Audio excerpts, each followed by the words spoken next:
So now I want to take a look at Cade Cunningham on March 4th versus the Pacers in what was the second of a back-to-back. Here, I love how aggressive Cade is, but there are pros and cons. Later, you'll see the pro of it. Here, you kind of see the con, even though the Pacers don't take advantage. Saddiq Bey has the ball, but you see Cade leave to try to go make a play and a steal. Again, I know good things can come from this, but there's also cons. Like Halliburton could shoot a wide open step-in three right here. He chooses not to. There ends up not being any harm on this possession, but I just want to continue to highlight there's some good and bad that goes with it. Now is Cade in the low man. I don't know exactly why he doesn't come over. Maybe it isn't his responsibility. My understanding is low man usually has help in these situations. He just doesn't come over. I'm not sure why, but there was just a few possessions in this game where he's the low man that made me curious as why he didn't do what I thought or come over and help.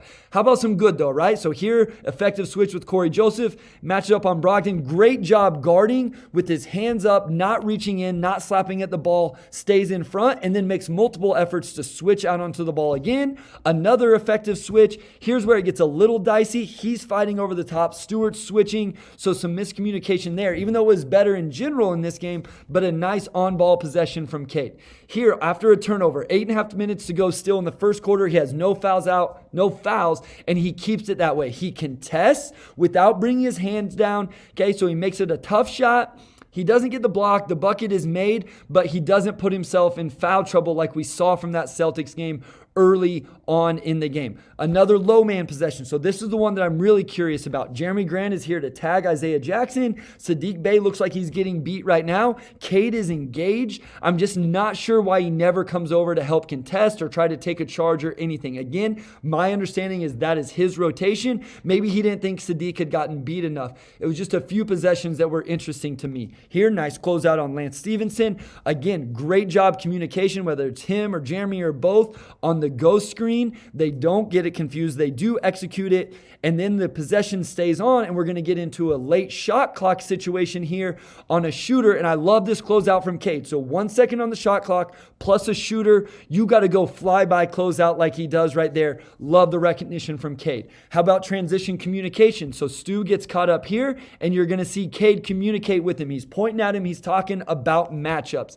I know it looks like a small thing, but it's a big thing when you're talking about getting guys matched in transition. And then here, just recognition in general.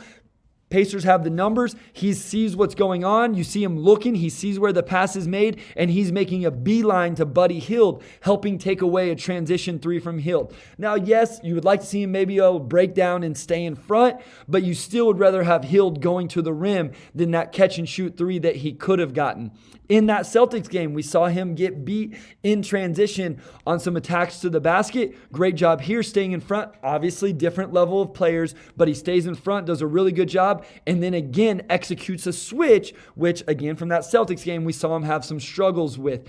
Here's the good of the aggressive style on defense. I think he should kind of be protecting the lane here, but he reads Halliburton's eyes. He's active, and he goes up and gets a steal and forces a foul on Halliburton. So we saw the con of it on the first possession.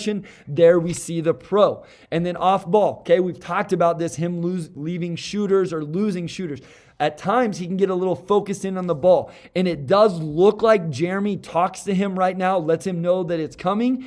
And I know some may put this on Jeremy, but you'll see Cade clap his hands right there, okay, which to me signals body language-wise that was his fault. So he still has some work to do through 2 games of this breakdown, being a little more engaged on ball, not letting that happen. Love this in transition. Watch the communication here. Jeremy's starting to take the ball, but he says, I got it. You go take Brogdon, communicates it, points, and now he's going to stay in front of Hield. I actually think this is a good on-ball possession, even though Hield makes a shot. Some added strength over the summer. He's not going to get pushed off like that. And then here, a nice rotation as the low man.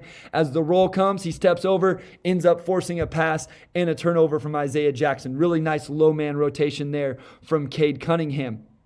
And then we're going to see one more here in the switch situation. So they're going to completely ghost this one or slip it. Never even really gets close. There's no reason there should be a switch whatsoever. You see Cade starts to overplay it a little bit. And so it wasn't perfect in all of those ghosts and slip screen situations as he got beat on that one. And then here in transition, you'll see as well, he just kind of loses it. You see him ball watching here, doesn't see the guy running the floor on the weak side and actually ends up giving a layup. So you can see that aggressive mentality where I felt like he was really trying to go and maybe attack the ball, make a play on the ball. And then one final one, again, in general, pretty positive game from Cade.